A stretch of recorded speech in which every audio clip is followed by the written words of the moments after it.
In the 20 minutes, I'll talk a little bit about management of intracerebral hemorrhage, and I'll be fast because I think there are quite a lot of slides that I want to talk about. So I think it started off with the STITCH trial. We all know there is a negative trial. In 2005, the curve never separated. There was no benefit for elective craniotomy excision of the or resection of the ICH itself. So this is where we are at the guidelines of 2022, that for emergency, if the patient who is really deteriorating, you should be still doing craniotomy for life-saving measures. But if not, for moderate and great severity, the usefulness of craniotomy is really still to be evaluated at a level of evidence of A. So very quickly, now it's all about minimally invasive surgery for ICH itself. There are some reported advantages of the reduction of operative time, but that remains to be proven. You have reduced trauma, ability to do under LA, but the downside is there's reduced surgical exposure and potential for rebleeding. I think we're all very familiar, and it all starts with the MISTI trial itself by putting in a catheter, removing and aspirate as much of the clot itself, and then do RTPA with it. And so this is the technology that they were doing from the MISTI trial investigators.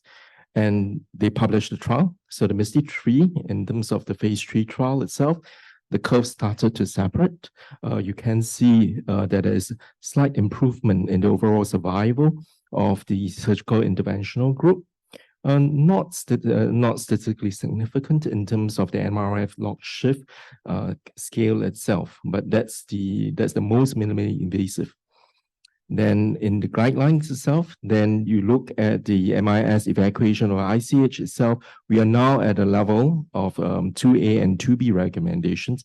LOE will be at B.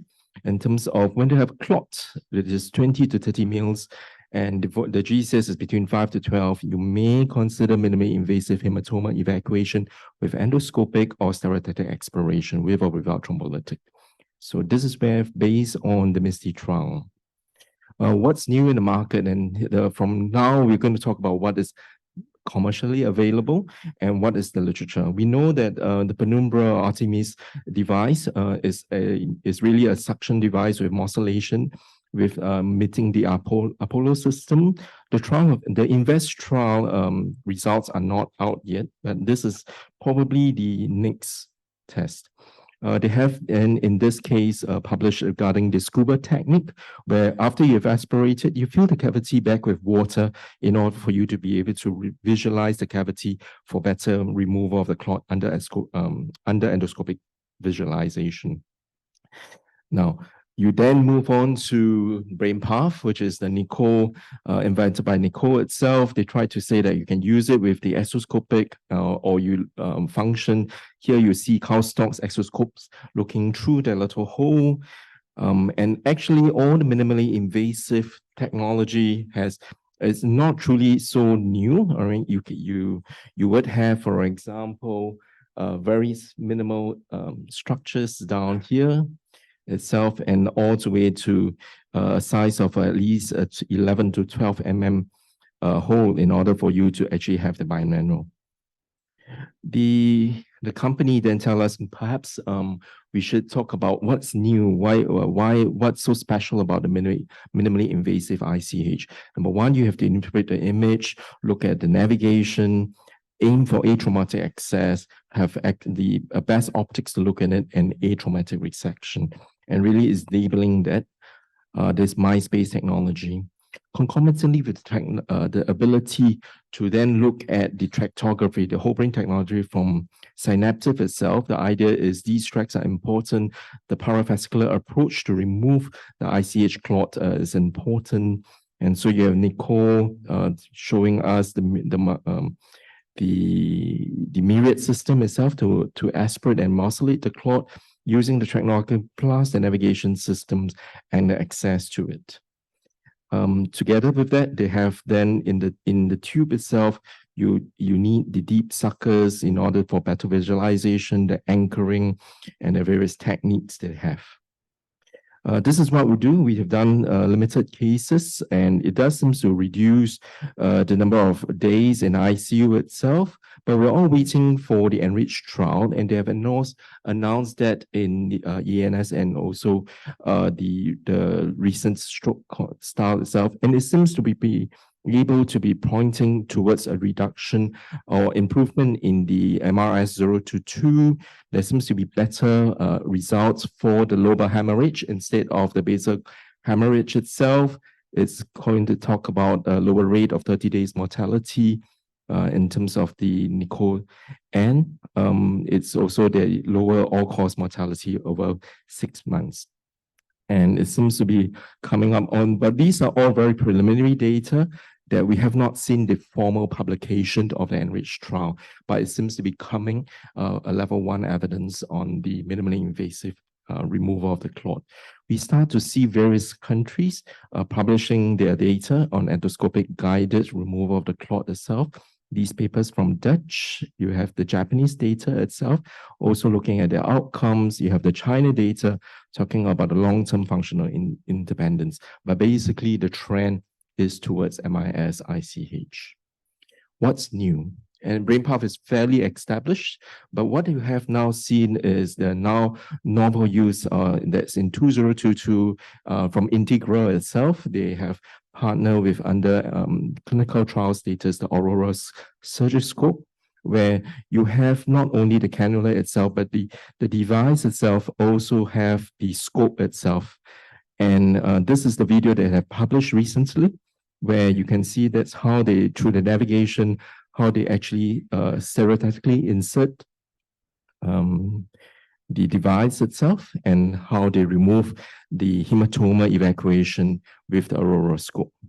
All right. So on the left is really the exoscopic view, and that's the surgical scope view that they can do. And this is really now at a phase 2 where they're looking at the feasibility, safety of this device itself. But that's not the only one. Then you have also the view side brain access, where it's a little bit like the usual scope we see, but it's a larger corridor that allows us to see. I find this particularly interesting. This one is the Mind's Eye expandable tube retractor. And what you see is this American company, I think, Mind's Eye, where you are able to then, after you have inserted the scope, expand the cannula diameter, and that seems to be a bit even less traumatic than what we see. So this is the video. You could see that the device has been inserted as per normal under stereotypic guidance. But what you're seeing then, turning the knob in terms of expanding the cannula, and see that itself. And you could now see that the entrance into the cavity is expanded, allowing us to have better access. So that's where we are at the commercial available ICH. The next question really, is it economically viable? Conventional craniotomy itself, you look at the ISA or the health, if you're into health service research itself, I think in terms of catheter, minimally invasive RTPA, probably the ISA is actually cheaper, and therefore better ISA values compared to endoscope, which is still much more expensive. But that's really taking you through from the usual craniotomy, what is now commercially available, and what is in the future is a robotics approach. You have people starting to publish. I'm not saying that we should all go and buy a robot, please. No, not at all, please. But well, it's good to know that there are people who are now pushing the boundary on this. And so ROSA scope has already been talked about. These are the other robotics scopes that are coming into the market, the Rimabot itself and the CARS 2. All right. Now, we have already seen publications or meta-analysis on the robot-assisted neurosurgical. Is it better?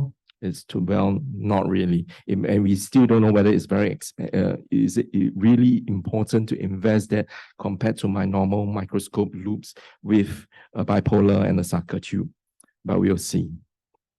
But let's talk about what is beyond that, right? You're talking about scopes and all that, but there are people who are now inventing cannulas, robotic cannulas, in order to actually do the tip navigation into that capability, and that's very interesting.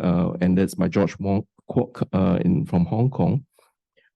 You also have people who now talk about having, doesn't really look minimally invasive, but the device itself is actually radiolucent to allow for the robotic arm to be attached and to suck out that clot. And so this is at investigation technology phase.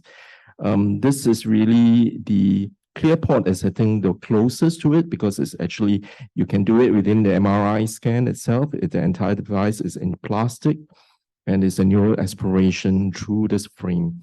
So as you move more on and on, you are going to see more and more technology investing in this ICH, and we are very, very far away from the STITCH trial. And yeah, I talk a little bit about remote robotic systems. This was when I was preparing this talk, this most interesting paper that I see, where the Chinese have actually proposed that you should have a multi-segment flexible cannula itself, the rigid through the bone, and then you have the flexible and the soft scopes to be able to aspirate. Conceptually, you are supposed to be able to monitor the ICP within it and also putting in an endoscope. On top of that, what they want is to be able to use big data, AI, in order to then look about it. What do they want to show? The show is, besides the surgical directly controlling the robot itself, they are hoping that subsequently you will have, you will have automatic burr hole puncture, and you measure the ICP, you know how much the brain temperature, the microscope and clip, and then you have this shared perceptions. I guess it's always important to know where they are going in this new modern technology. But I like this paper, that's by Craig.